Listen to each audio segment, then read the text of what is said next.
Assalamualaikum warahmatullahi wabarakatuh. Saudara-saudara mahasiswa, ketemu lagi di dalam serial mata kuliah Metodologi Penelitian Hukum. Nah, serial ini saya peruntukkan kepada saudara-saudara mahasiswa yang sedang dalam proses mengambil mata kuliah Metodologi Penelitian Hukum atau juga yang sedang dalam proses akan menyusun tugas akhir skripsi, tapi masih bingung, masih galau bagaimana cara membuat proposal atau menentukan topik penelitian yang baik sehingga nanti kalian bisa berproses membuat proposal penelitian yang baik. Baik, saya akan lanjutkan perbincangan kita. Jadi topik kali ini adalah preparation penulisan proposal. Nah, tentu persiapan di dalam membuat proposal yang pertama kali itu adalah saudara-saudara tentu karena dalam membuat proposal penelitian itu setidak-tidaknya kalian sudah semester 7 dan sudah menempuh berbagai macam mata kuliah utama di dalam Fakultas Hukum atau dalam prodi ilmu hukum. Dan tentu saya yakin bahwa kalian juga sudah ada wawasan, sudah ada pengetahuan tentang uh, topik apa yang kalian akan teliti. Ya, ada berbagai macam topik yang kalian bisa gunakan sebagai materi dalam proses penyusunan skripsi itu. Katakan kalian ingin mengkaji di bidang hukum pidana, uh, atau mungkin yang tertarik ke hukum perdata, ada juga hukum internasional, kemudian hukum tata negara, dan uh, apa bidangan yang lainnya. Nah, tentu pertama kali setelah kalian menentukan topik yang akan dikaji, maka kalian harus merumuskan dulu isu hukum apa yang akan kalian kaji. Ya, saya berikan contoh misalnya kalau kalian menentukan misalnya ingin mengkaji tentang uh, pemilihan umum, maka tentu kalian sudah mempunyai pemahaman bahwa di dalam pemilihan umum itu ada aturan-aturan normatif yang berlaku.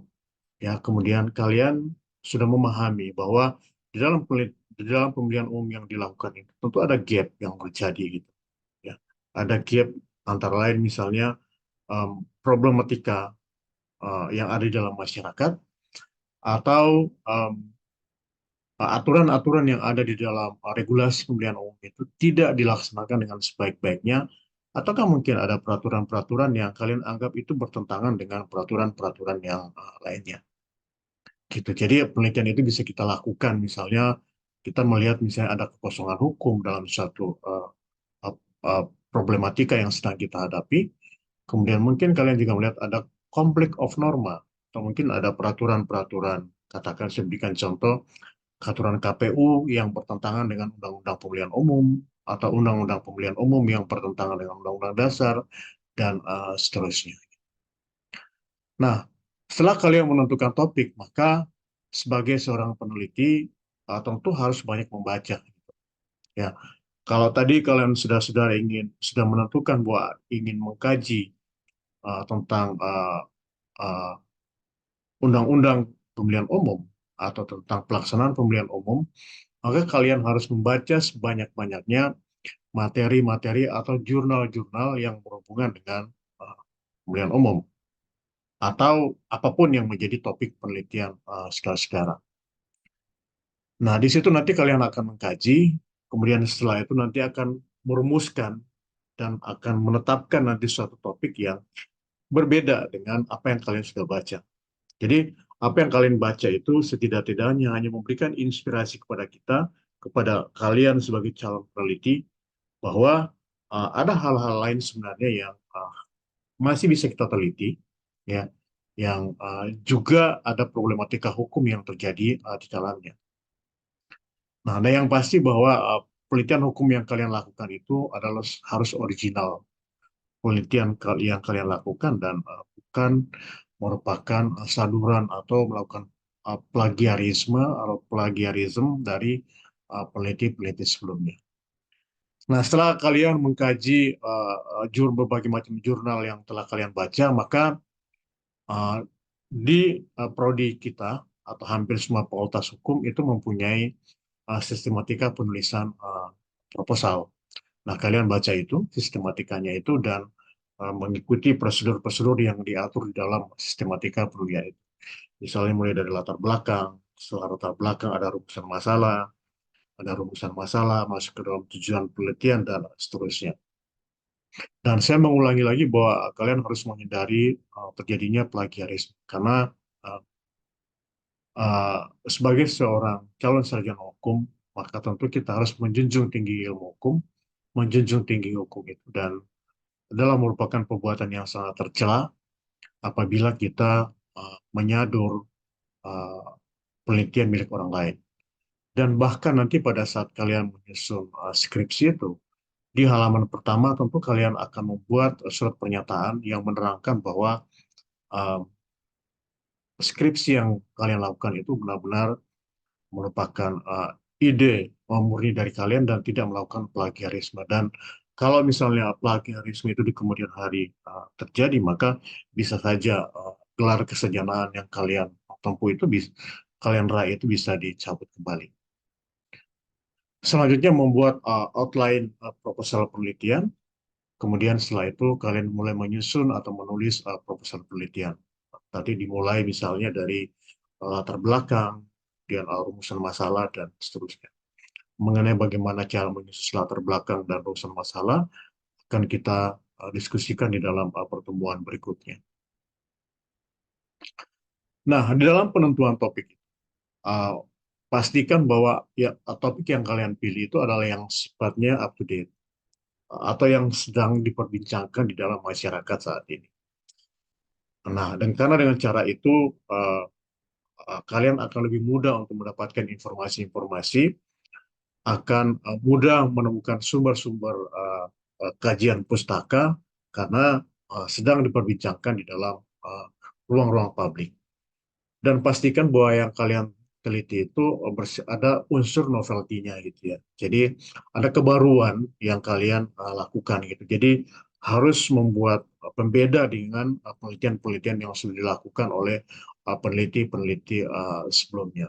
Ya, dan pastikan bahwa apa yang kalian buat itu bisa bersifat kontroversi, ya, atau misalnya hal yang sangat menantang untuk dikaji saat ini. Ya, salah satu topik yang sangat menarik misalnya kalau misalnya kalian ada di dalam kajian ketatanegaraan atau mengenai kajian ketatanegaraan, ada berbagai macam putusan-putusan Mahkamah Konstitusi yang akhir-akhir ini banyak diperbincangkan di ruang publik karena itu dianggap banyak bertentangan dengan hal-hal atau yang biasa kita sebut sebagai hal-hal yang bersifat uh, uh, moral ya, etik dalam masyarakat gitu. Nah, itu tentang topik. Jadi pastikan bahwa topik yang kalian pilih itu topik-topik yang sedang up to date saat ini.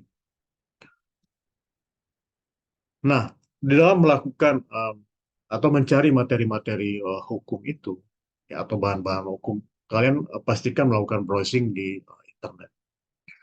Browsing tentunya masuk ke portal-portal yang terpercaya, ya, masuk ke jurnal-jurnal setidak-tidaknya itu jurnal yang terindeks Sinta, bahkan Scopus itu akan jauh lebih baik, atau yang bereputasi internasional, ataukah website-website berbagai macam lembaga-lembaga negara, baik itu lembaga-lembaga nasional maupun yang lembaga-lembaga internasional. Itu kalian bisa melakukan di situ pengkajian. Kemudian selanjutnya mempelajari literatur yang terkait dengan subjek. Tadi saya berikan contoh kalau kalian memilih tentang subjek pemilu, maka kalian harus banyak membaca literatur-literatur atau buku-buku yang berhubungan dengan pemilu. Kemudian melakukan brainstorming ini sangat penting misalnya. Jadi sebagai seorang calon sarjana hukum, maka kapabilitas kita dalam melakukan diskusi itu harus ditingkatkan. Jadi pastikan misalnya kalian mempunyai kelompok-kelompok kecil yang mempunyai interest yang sama gitu. Ya mungkin ada 2-3 orang yang mempunyai interesting yang sama. Nah, apa yang telah kalian baca, kalian bisa diskusikan dengan teman-teman seperti itu. Dan Anda brainstorming dengan teman-teman kalian itu. Atau misalnya kalau misalnya pembimbingnya telah ditunjuk, silakan datang ke pembimbing dan mencoba berdiskusi. melakukan brainstorming dengan pembimbing untuk mencari topik-topik yang layak untuk kalian jadikan sebagai topik penelitian hukum atau bahan skripsi. Kemudian selanjutnya melakukan diskusi ya dengan teman-teman sendiri ya atau misalnya dengan dosen yang lain. Selanjutnya kalian bisa melakukan observasi observasi terhadap problematika hukum yang kalian akan jadikan sebagai materi skripsi itu, atau bahkan kalau misalnya yang tertarik dalam melakukan penelitian empiris ya, hukum empiris bisa melakukan wawancara dengan sumber-sumber atau orang-orang yang dianggap dapat memberikan informasi yang baik tentang materi yang akan kalian teliti itu. Nah, selanjutnya menilai bahan-bahan tulisan. Nah, mengidentifikasi bahan-bahan yang relevan dengan tulisan. Ya, tadi sudah menjelaskan bahwa lakukan kajian-kajian terhadap jurnal-jurnal atau bahan-bahan yang berhubungan dengan subjek yang kalian akan teliti. Ya. Kemudian mengidentifikasi sumber-sumber yang memiliki otoritas tinggi dan otoritas rendah. Jadi pastikan bahwa sumber-sumber hukum yang kalian dapatkan itu mempunyai otoritas yang tinggi. Ya. Kemudian mengidentifikasi bahan-bahan hukum yang akademik dan bukan akademik. Jadi harus membedakan kira-kira mana yang mempunyai nilai atau value akademik yang tinggi, kemudian mana yang tidak mempunyai nilai akademik yang tinggi. Kemudian mengecek validitas sumber. Jadi pastikan bahwa jurnal atau sumber yang kalian dapatkan itu atau website yang kalian browsing itu adalah website yang bereputasi dan website yang uh, uh, banyak diikuti oleh peneliti-peneliti yang lainnya. Nah, kemudian rumuskan isu atau permasalahan. Nah, pemahaman yang mendalam atas. Jadi tentu sebagai seorang peneliti hukum, maka kita harus mempunyai basic dulu yang bagus tentang uh, materi yang akan kita kaji. Katakan kalau kalian ingin mengkaji tentang hukum atau hukum perdata misalnya, maka kalian harus mempunyai pemahaman yang baik ya tentang keperdataan atau ilmu keperdataan. Atau kalau kalian ingin mengkaji tentang ketatanegaraan, maka kalian harus memahami atau banyak mempelajari ya tentang ilmu-ilmu hukum tata negara. Ya. Nah, selanjutnya karakteristik ilmu hukum yang normatif sebagai hukum norma. Karena seperti yang sudah ketahui bahwa penelitian hukum itu kan pada prinsipnya ada dua yang paling umum, ada normatif, kemudian ada empiris.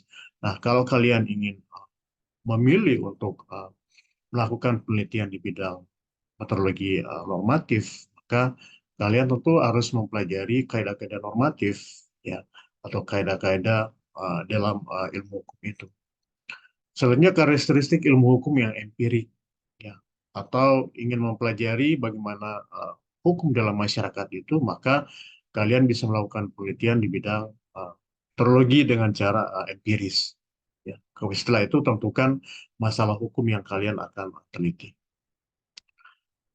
Nah, supaya kalian tidak mengalami mispersepsi dalam melakukan penelitian, maka di dalam ilmu hukum itu sebenarnya sudah dibagi-bagi gitu. Ya, jadi S1 itu diharapkan melakukan penelitian itu di bidang kaidah norma atau normatif atau yang biasa disebut dengan penelitian-penelitian yang bersifat dogmatis gitu ya. Nah, kemudian nanti setelah kalian nanti sudah S2, maka kalian bisa melakukan penelitian dengan menggunakan pendekatan-pendekatan asas-asas hukum atau menggunakan teori-teori hukum. Pada saat sudah mempunyai kesempatan untuk mengambil S3, maka kajiannya itu di bidang filosofi. Ya, jadi ada positivistik S1, kemudian teoritis itu pada saat nanti kalian sudah S2, maka pada saat S3 itu lebih ke filosofis. Nah, sekarang karena kalian akan menyusun skripsi, maka pastikan bahwa penelitian yang kalian lakukan itu bersifat positifis. Itu dulu ya. Atau lebih bersifat dogmatis seperti itu. Ya. Nah, uh, di dalam membuat suatu penelitian hukum, maka tentu ada yang menjadi latar belakang kalian melakukan suatu penelitian hukum. Tentu pertama disebabkan karena adanya kesenjangan hukum atau legal gap yang kalian rasakan seperti itu. Saya berikan contoh misalnya, kalian ingin mengkaji tentang peraturan daerah, seperti itu. Tapi kalian melihat bahwa sebenarnya peraturan daerah ini bertentangan dengan peraturan yang lebih tinggi, misalnya. Atau bertentangan dengan peraturan menteri. Atau bertentangan dengan peraturan atau perundang-undangan, seperti itu. Nah, kemudian kalian lihat bahwa peraturan yang ada ini semestinya tidak bisa dilakukan atau Perda dalam konteks Perda tidak bisa membuat peraturan ini karena peraturan ini bertentangan dengan peraturan yang lebih tinggi.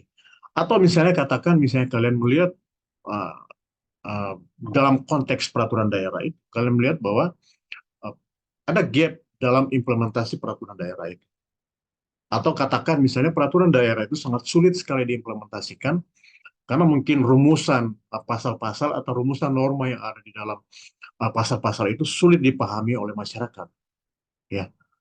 Atau misalnya dalam proses pembuatan undang-undang itu juga tidak melibatkan partisipasi masyarakat yang baik, ya, yang banyak. Itu sebabnya rumusan di dalam norma-norma atau dalam pasal-pasal tersebut sangat sulit untuk dipahami.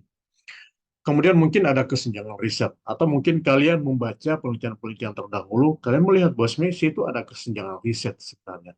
Ada problematika dalam riset yang dilakukan oleh peneliti sebelumnya. Sehingga kalau kalian ingin melakukan penelitian yang sama, silakan. Kalian kaji lagi itu, tapi dengan menggunakan pendekatan yang berbeda dengan riset yang sebelumnya. Kalian harus bisa menemukan dulu bahwa riset yang dilakukan oleh peneliti sebelumnya itu ada kekeliruan, sehingga kalian ingin melakukan riset yang baru lagi tentang objek yang sama.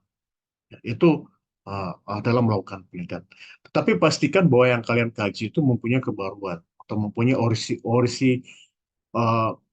orisinalitas, ya, bukan plagiarisme, karena sekali lagi ini adalah kajian ilmiah yang harus bersifat original gitu. Ada unsur novelty-nya gitu. Nah, pada uh, fakultas-fakultas yang lain atau pada universitas yang lain itu biasanya mereka tuh pada saat membuat suatu kajian penelitian uh, harus membuat metodologi yang seperti pada slide ini, di mana kalian katakan misalnya ingin melakukan penelitian di dalam uh, pemilu kada misalnya, pemilihan kepala daerah misalnya. Tentu banyak peneliti-peneliti lain yang sudah melakukan itu, tapi kalian bisa sandingkan seperti itu. Katakan misalnya penelitian yang dilakukan oleh saudara A tentang pemilihan kepala daerah itu berbeda dengan penelitian yang saya lakukan. Kalau saudara A itu melakukan penelitian tentang A, B, C, D, dan seterusnya, tapi sementara penelitian yang saya lakukan itu adalah variabel-variabel yang berbeda dengan penelitian-penelitian yang dilakukan oleh peneliti-peneliti sebelumnya. Nah, itu salah satu cara untuk menguatkan bahwa penelitian yang kita lakukan itu mempunyai originalitas. Nah, kemudian sekali lagi hindari plagiarisme. Kemudian yang kedua, dalam membuat tulisan uh, proposal penelitian itu tidak boleh ada satu kata-kata pun yang salah. Saya pastikan itu bahwa kalian dalam menyusun satu kata-kata, pastikan bahwa tidak ada yang typo, ya. Semua mengikuti aturan-aturan yang benar. Begitu juga dengan metodologi penulisannya, cara penulisannya seperti apa, cara menggunakan ejaan bahasa Indonesia yang baik, kalian harus menggunakan itu. Sekarang sudah banyak sekali informasi-informasi, atau kalian bisa merujuk kepada Kamus Besar Bahasa Indonesia dalam menentukan apakah kata-kata yang kalian gunakan itu sudah sesuai dengan kaidah bahasa Indonesia yang baik atau belum. Nah, kemudian efektif paragraf. Nah, memulai setiap penulisan paragraf dengan topik atau sentence atau main idea. Jadi pastikan misalnya kalian dalam membuat paragraf-paragraf itu, dalam setiap paragraf itu ada isi dalam setiap paragraf itu. Ada ide-ide utama yang disampaikan dalam setiap paragraf itu. Dan pastikan bahwa antara satu paragraf dengan paragraf berikutnya ada satu keterkaitan. Jadi jangan antara paragraf yang satu dengan paragraf yang berikutnya itu nggak ada hubungan sama sekali, nggak boleh. Itu harus ada keterkaitannya, ya, antara satu paragraf dengan paragraf yang lain, sehingga ada kesinambungan antara satu paragraf dengan paragraf berikutnya. Nah, saat ini ada begitu banyak cara untuk bisa mengecek, ya, apakah tulisan kalian itu benar-benar original apa tidak, atau ada unsur plagiarisme. Cukup hanya dalam 2-3 menit kita masukkan ke dalam Turnitin misalnya, itu akan ketahuan. Ya, ini ada plagiarisme atau tidak, atau benar-benar original apa tidak gitu. Nah, ini hanya outline daripada proposal penelitian yang setiap universitas itu berbeda-beda. Ya, kalian bisa membuat latar belakang, kemudian ada rumusan masalah, kemudian metodologi penelitian, ya, kemudian yang uh, karena ini penelitian dogmatis maka tidak perlu menggunakan teori, tapi nanti cukup menggunakan tinjauan pustaka. Nah, demikian yang saya dapat sampaikan. Terima kasih atas perhatiannya dan sampai ketemu lagi di dalam pertemuan atau materi-materi yang lain. Dan saya harapkan supaya kalian tetap semangat. Sekali lagi, di dalam melakukan penelitian itu kita harus banyak membaca gitu ya. Membaca penelitian-penelitian yang sudah dilakukan oleh peneliti-peneliti sebelumnya, dan tentu harus membaca literatur-literatur yang relevan dengan topik yang sedang kita teliti. Demikian yang saya dapat sampaikan. Sampai ketemu pada pertemuan berikutnya. Assalamualaikum warahmatullahi wabarakatuh.